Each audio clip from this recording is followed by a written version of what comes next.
Top 10 lies Prince Harry made Meghan Markle believe. Number 10, Harry ditching the royals before Meghan. Harry, in contrast to his older brother William, has always avoided the royal spotlight. When Harry and Meghan were still dating in 2017, he acknowledged that he wanted out of being a royal. The prince said in an interview that he felt like he was living in a goldfish bowl and stated that he wanted to use his role for good, not just a celebrity that people came to see. And he felt like he was actually accomplishing something during his time serving in Afghanistan, which he's described as the best escape he ever had, and stated that he preferred regular treatment over prince status. But he said that one of the main reasons he didn't give up his title was because he was loyal to his grandmother. Now, we can't help but wonder if Meghan would have considered marrying Harry even if he had given up his title. What do you guys think? Number 9, Harry and Meghan, the tell-all docuseries that delved into the personal lives of the couple and their experiences at the royal castle, which they felt was mandatory to share with the rest of the world, followed because the backlash from the interview did not appear to do anything to them. And just to be clear, this sparked just as much, if not more, backlash, with more people questioning why the couple continues to share so many intimate details when they say they want to keep their private lives out of the media spotlight. And since it doesn't appear that the royal inheritances are enough to keep their family stable, many people have wondered if this couple dropped this Netflix miniseries to make extra cash. And what would be a better way than milking the story of the royal family and exposing them for money? And although the couple doesn't have the best reputation among many people, it's clear that the royal family did not appreciate the couple's efforts to draw more attention to themselves and give them a bad name. It's all personal. The British media and their attempts to exploit the royal family were then obviously Harry's next target. In one of the episodes, Harry talks about the role that royal correspondents who work for newspapers and tabloids and specialize in covering and analyzing the royal family play in the British media. He described them as an extended PR arm of the royal family.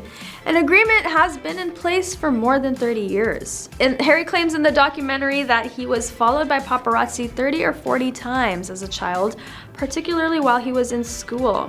He stated that the tabloid media in the United Kingdom believes the royal family is theirs to exploit, and their trauma is our narrative and we control it. In the first episode, Harry says that as a member of the royal family, he has a responsibility to expose how British tabloids operate.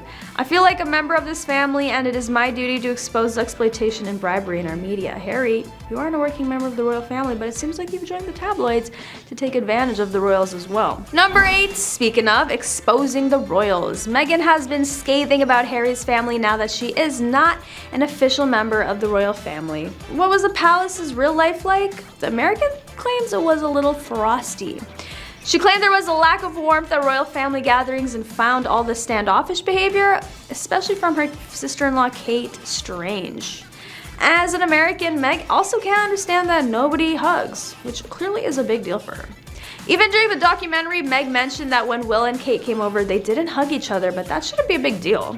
She claims that the tension could be cut with a knife and that it is obvious that Kate and William do not approve of their choices. The royal family has been the subject of conflicting rumors for some time now. However, in 2019, when Markle served as a guest editor for the September issue of British Vogue, the negative narrative really took root. Middleton was not included on the list of female forces for change that was featured in her issue. She also stated that it would have been arrogant for her to appear on the cover despite the fact that Kate did so in 2016. Was Meghan shading Kate? It appears that whatever split these two in the first place is gonna stay there for a while.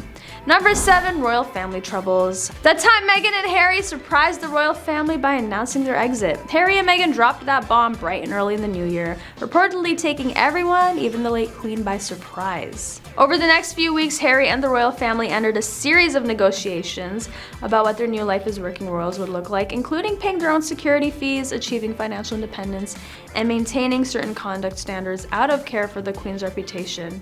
Meghan stayed in Canada with baby Archie before a final week-long royal tour in February, and the couple have since settled in their hometown of LA. I'll say it. In less than 2 years, Meghan turned Prince Harry from the world's most eligible royal bachelor to a stay-at-home dad who likes long bike rides down Venice Beach. Both their families, the media, and the public came at them with everything they had, but Meg was just knocking them down. The most recent news that's gotten a lot of attention is Harry's new memoir, Spare, which has had a lot of interesting topics of conversation, which I never thought we'd have to ever find out. On to number 6, wife's public disapproval. Meghan has been heavily criticized for her actions from the press, public, and even former friends. As a prince, that isn't a good look for Harry, considering a lot of his life is immediately brought to the attention of the public. A former friend of Meghan accused the Duchess of being fame-hungry and said Meghan's goal was always to become a household name. She's insanely smart and poised, but very, very guarded. She's not a person you can actually be friends with. She's the type of person who's best friends with her stylist. Ouch. After moving to Toronto to film the drama series Suits, Meghan began spending time at exclusive bar venues like Soho House while surrounding herself with the likes of celebrity stylists like Jessica Mulroney and Misha Nonu. I get it. You're getting a little attention. You want to hang around people who have similar social status. Meghan was known to socialize with foreign heiresses, upper crust, smart, and ambitious. A close friend to Prince Harry has previously been reported as the matchmaker who set him up with her new friend. Another Hollywood insider revealed to the publication that Meghan even held a Sayonara Zara party where she gave away her old clothes once she could afford the high-end labels worn by her Suits character, paralegal Rachel Zane. Am I the only one who thinks that sounds really corny? Meg, you could have simply donated the clothes you didn't want anymore instead of trying to get attention over something as uninteresting as getting rid of clothes. Anyway, on to number 5, lying about the royals. The Oprah interview. After the CBS special interview was aired, many supporters and haters stirred some drama about the kinds of conversations that were had. Many were even calling Meghan out for lying about what was happening to her during her time as a working royal. And whether or not she was telling the whole truth, at the end of the day, she did what she had to do to find peace, which is good for her and her family. The allegations about her lying and victimizing herself became another reason to hate on the Duke and Duchess of Sussex. Meghan and Harry discussed their time as working royals and their experiences since stepping down. In the interview, Meghan mentioned how there were concerns and conversations about how dark Archie's skin might be when he's born within the royal family. And considering the multiple allegations of racism that have come up throughout the years about this family, this really isn't too surprising to hear, but it's sad to know some members of the family have a mindset where they think it's important to know the skin color of a baby. The former actress also spoke about being silenced by the royal family, explaining she was directed to give a no comment on questions directed her way once the couple's relationship was public. Number 4, twisting the truth. The couple claims to have given up a lot to start a whole new life, but did they? So far, most things they have been doing involve the fact that they haven't given up some aspects of the life they were once living. For one, the title of Harry and Meghan's foundation caused some royal drama because they were told they were no longer allowed to use royal Sussexes. Other ways it just doesn't seem that the couple has let go completely is by the fact that they are profiting off the grief they experienced from the royals and sharing it with people in different forms, like the series, interviews, the memoir. And speaking of, number 3, the memoir. The controversial Spare that was released earlier this year made quite a few people question Harry's intention. Highly sensitive information about family members is included, which obviously had not been discussed with the family members beforehand. Things such as William being circumcised or Camilla being a villain just sounds like things Harry just wanted to throw in there just because he hates them. The memoir seems like a stab in the back of his family, and it most definitely is not a good look for Harry or Meghan.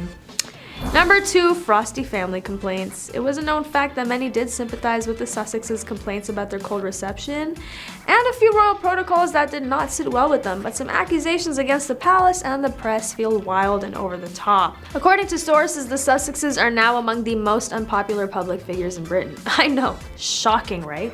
The only royal who is more disliked than both is Prince Andrew, for obvious reasons. Fox News columnist Lee Cohen suggested Meghan and Harry are on track to be more hated than Duke of Windsor and Wallis Simpson.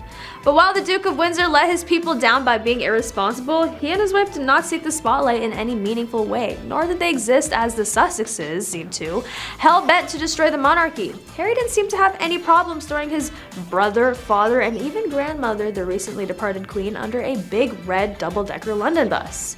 And number 1, stripped of titles. Harry was stripped of his military titles, spending a lot of his life serving in the military to losing the title passed on to him from his grandfather, the late Philip. Another role he will no longer serve is as Commodore-in-Chief for small ships and diving in the Royal Navy. And now that their reputation is damaged, they don't have a lot of support of a lot of people in the UK. And after their docuseries, Americans also feel a way about this couple. So does it really sound like they keep digging themselves in a deeper hole?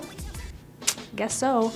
That is all for today. Thank you for watching. Don't forget to like, comment, and subscribe for more news on your favorite celebrities and the royal family. And I'll catch you next time on The Rich Life.